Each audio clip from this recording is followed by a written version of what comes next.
Hey, what's going on YouTube? Aaron here, and it was suggested that I share a little bit of my story as it relates to MS. These are just things that I do. This is just sort of what I try to do, but I'm not trying to tell anyone what to do. Do what works best for you. I don't have all of the answers. I'm just saying what I do and sort of offering what I do.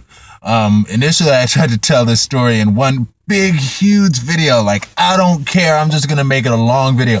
Then I was like, no, it's probably better if I split it up. So this is part one of what I'm thinking will be like 3. So part 1, the diagnosis going into the swank diet. So I was diagnosed with MS in 2010. In the middle of 2010, and this is sort of what led me on that path, in the middle of 2010, like August, I think it was, I think it was 3 or 4 cases of trigeminal neuralgia. Each Wednesday. It happened on a Wednesday. I'd go a week. It happened on a Wednesday, very, very painful. I have to go home from work and all of that stuff because I work on the phone. And I'd be like, I can't talk. Trigeminal neuralgia is when you get like a sharp pain up here and it sort of shoots up. And then I don't know, it just reacted really badly with me. And it happened 3 Wednesdays in a row. And again, it's 3 or 4 Wednesdays in a row, and it was very painful. I had to go home each time. I think it might have been just 3, but I would get better, and then as the following Wednesday would approach, I'd be like, "Oh my gosh, is it gonna happen again? Is it gonna happen again?" And then it would happen, and I'd be like, "Ah," and I'm sort of poking fun at it now, but it is it is painful. It is no fun at all. But anyway. I guess it's because I'm not trying to make this a down, depressing video, so I was just poking fun at it, but it's actually not a fun thing by any means. But anyway, so I had that 3 Wednesdays in a row, and I went to a doctor. First, I went to a dentist because I was like, "It's something going on with my teeth," and they're like, "No, your teeth are fine, but maybe you have high cholesterol." So I went to a regular doctor, and they were like, "Well, no, after that, I was just like, okay, whatever." And then it happened again the next week, and I went to a regular doctor, and that doctor was like, just one of those urgent care places down the street from my job, and that doctor was like, "I think it might be trigeminal neuralgia, and you might want to see a neurologist." And I was like, "What?" So, I set up an appointment for a neurologist, and anybody who knows anything about neurologists, generally they're pretty tough to get in touch with. It's kind of like, or to set an appointment for. It's kind of like if you're looking for a good doctor field that you'll stay busy, go into neurology, because those people do not have the time. Their schedule stays packed. So anyway, I set an appointment for a month or a month and a half later or whatever.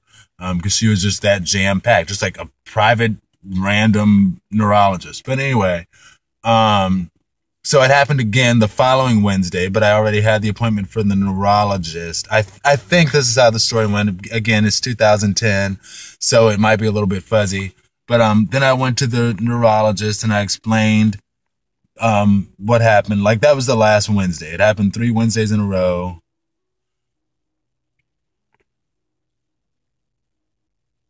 I don't know, or maybe I did get to see I don't know. But however it worked out, when I got to see the neurologist, she prescribed me carbamazepine. Carbamazepine is basically what it's spelled like. And I have not had that experience since then. Carbamazepine is one of those things that she was like, "Well, you can probably take it for the rest of your life, or just take it for a little while." And I was like, I probably don't want to take it for the rest of my life. But then she was like, "Okay, but you might have MS." And I was like, "What?" And I realized one of the things that might have led her to that is I mentioned when it would happen, my arm felt like a little tingly, like a little weak or something. So, She was like, you might have MS, but let's run a billion tests. So we ran those tests. Fortunately, I had good insurance at the time. Don't even get me to start on the subject of insurance and healthcare. But anyway, fortunately, I had good insurance. And I say at the time because the company just switched insurance to like some mess. But whatever. Long story. But so I was able to get those tests done and all of that stuff. And she was like, it's either going to be Lyme disease, at which case all I have to do is just like prescribe you some antibiotics in, you know, a week or so and you'll be good. You'll be good to go. Or it'll be MS and you'll have that diagnosis for the rest of your life. Have fun. So I was like, oh goodness, I hope it's Lyme disease. That's crazy. But it wasn't. At least it wasn't classified as such.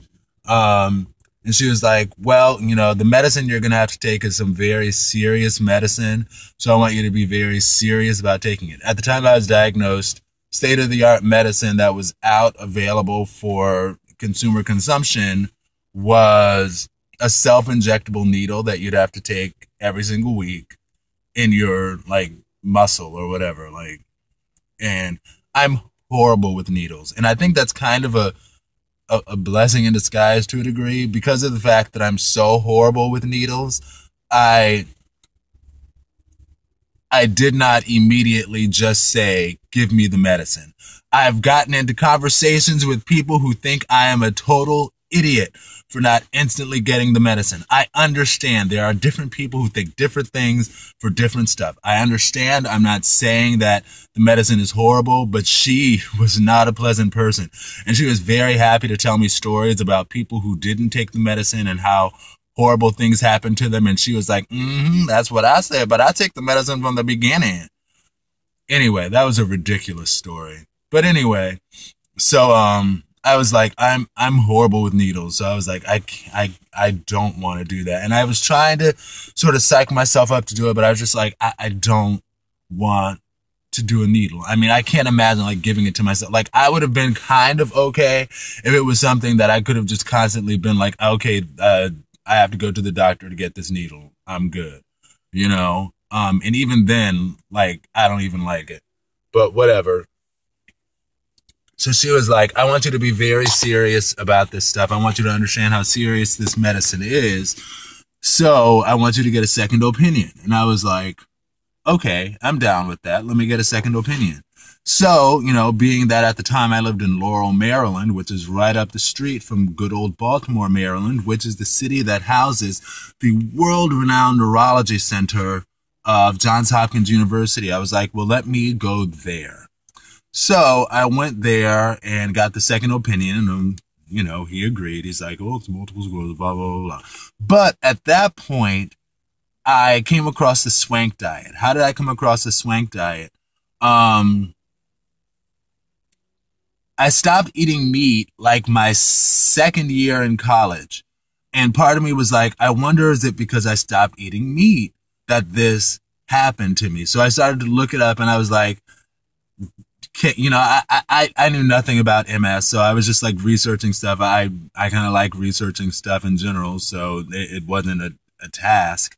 So I was just like, okay, well, let me look up, is it because of the, you know, Google, hey, but is it because of the fact that I stopped eating meat that I, you know, got MS or whatever?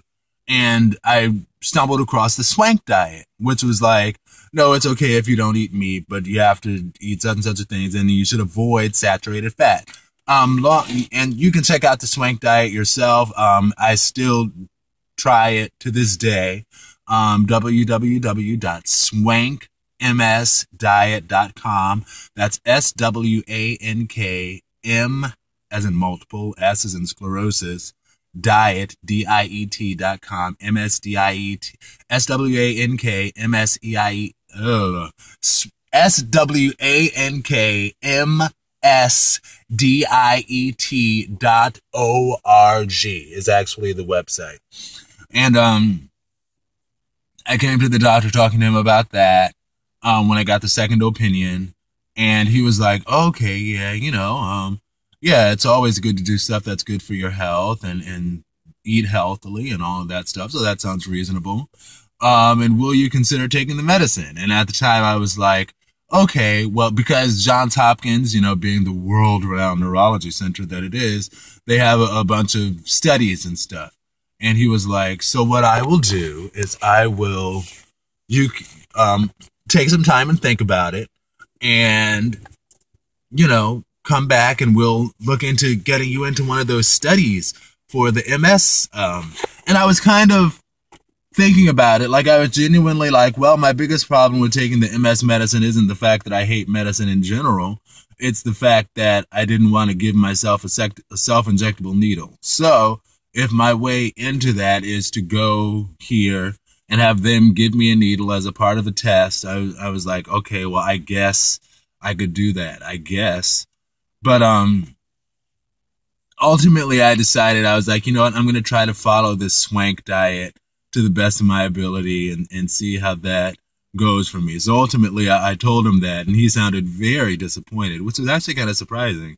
Because he was like, well, what do you mean you don't want to try the trial and take the medicine? And I was just like, no, I don't really want to. And I get it, you know, part of, like, some people could be like, oh, it's a conspiracy, a medicine. And don't even get me started also on the fact that the pharmaceutical industry is big money, but that's another story. But I think the reason he was disappointed was more just because, you know, it's a study. They're doing a study. They want as many people to participate in the study as possible. So it's genuinely just disappointing that I was like, no, I don't really want to participate in the study either. So I get it. I understand. Whatever. Anyway, so what I do is this is one of the things that I do. Again, this video is broken into 3 parts. And just so it won't be like constant cliffhangers, I'll mention the 3 parts now so people have an idea.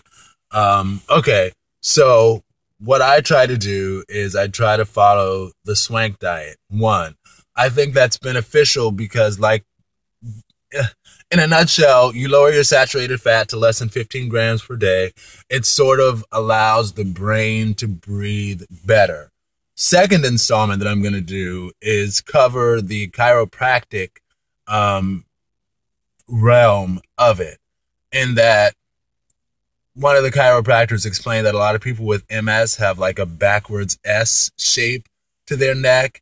And as it relates to the diet, that makes sense because while the diet sort of keeps the blood flowing to and from the brain better, the fixing the neck, you know, getting that situated. And believe it or not, most chiropractors don't have the tools that he has, but that's another story. But, you know, to actually sort of bend the neck into the proper position. Most chiropractors kind of just adjust you. And that's good too, because that releases tension from the bones and all of that stuff. And that helps the blood flow better too.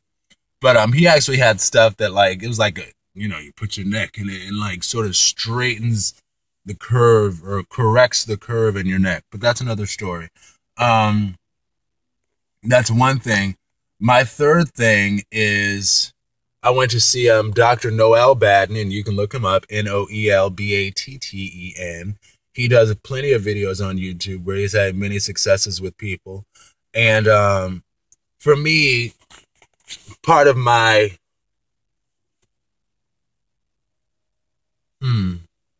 abilities, I guess, sort of weakened a little bit before seeing him. But before seeing him, what I realized is I got a position where I got to work from home. So I was very inactive. I'm not the type of person who has like a bunch of friends who like, hey, Aaron, let's hang out. I'm sorry. You know, I'm just being honest. You know, I don't have a bunch of friends who are like, hey, Aaron, let's hang out. So it's not like I'm constantly on the go as far as that's concerned. And, you know, I'm a off to work, back home kind of guy. Like, that's my routine. But when I got to work from home, I was pretty much just at home constantly, unless I got the rare invitation to hang out with somebody or I had to go grocery shopping. But other than that, I was mostly in the house. So I was very inactive. And I realized, if you're constantly inactive, that can't be good for your health. But anyway, after just spending a week with him, what he gave me was exercises to do, and doing those exercises, like, amazingly, I got amazingly better, like, in the course of a week. And also, one thing that all three stress, the Swank diet, chiropractors, and Noel Baden strongly suggest are limiting stress, mentioning that a lot of people with MS have dealt with a lot of stress. I will say this, I think most people deal with stress, period. Like, and I think that might be part of the reason that so-called developed countries have more issues with MS, as well as our diets are awful. But I think we have horrible stress. Like, we deal with a lot of stress here. You know, it's my, just random statistic, this video is about done. But it's my understanding, like, people in America, like, we have the shortest period of time of going to school of any country, like one of the shortest of any country in the world. Yet, when we become adults, Americans work some of the longest hours of any country in the world.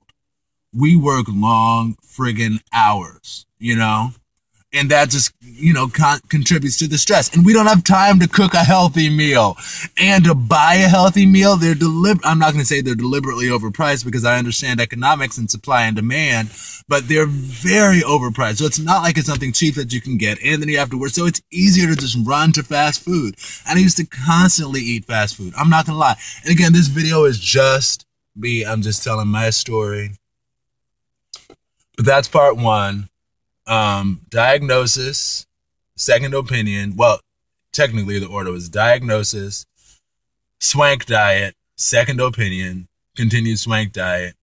Next video, we'll talk about chiropractic and the importance of sleep. That's really important, you know, and I'm not going to lie, I've not been doing that recently. And you can tell, like, I can feel the difference. You know, it's important. Make sure you get your 8 hours. And also, they're like sleep cycles. I'll go into that in detail later. But technically, it's my understanding the human brain often, it's different for everybody a little bit. But the human brain kind of, when you sleep, it goes in cycles of 30 minutes each. And you have 30 minutes semi-awake, but asleep. 30 minutes after that, you're sort of more asleep. 30 minutes after that, you're most asleep. And then it just goes back to the 30 minutes where you're semi-asleep. It just goes back and forth. So it's best to wake up at the end of that deep sleep cycle. So, like, try to sleep in hour-and-a-half intervals.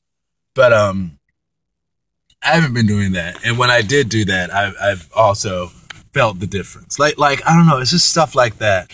But it's whatever. Well, it's not whatever, but that's just what I do. Again, I'm not trying to tell people what to do. I'm not trying to act like I know it all, because I do not. But that's just what I try to do, you know. Stay active. That's important. You know, like, Tamia was diagnosed with MS like 10 years ago, just about. And Homegirl is still getting it in on stage, you know, like choreographed dances and stuff. Like, shoot, like, Tamia is so encouraging to me. Hallelujah. Tamia is so encouraging to me just to see her. You know, she was diagnosed in like 2004, I think it was. Yeah, I think it was 2004. And she has just been on the go. She still runs. She, like I said, she does her choreographed dances and all of that stuff. So don't let people tell you that it's just a hopeless thing, that you're just about to be nobody. You know, don't buy that. Don't. Keep the faith. That's another thing that Noel Baden talks about as well. Keeping the faith. And I think that's important too. Anyway, if you have any questions, feel free to message me. I will definitely get back to you. But yeah, that's my experience with it thus far. Well, what I mean to say is that's part one of the video series that I think I want to be like 3 parts. Anyway, talk to y'all later. Peace. Be blessed.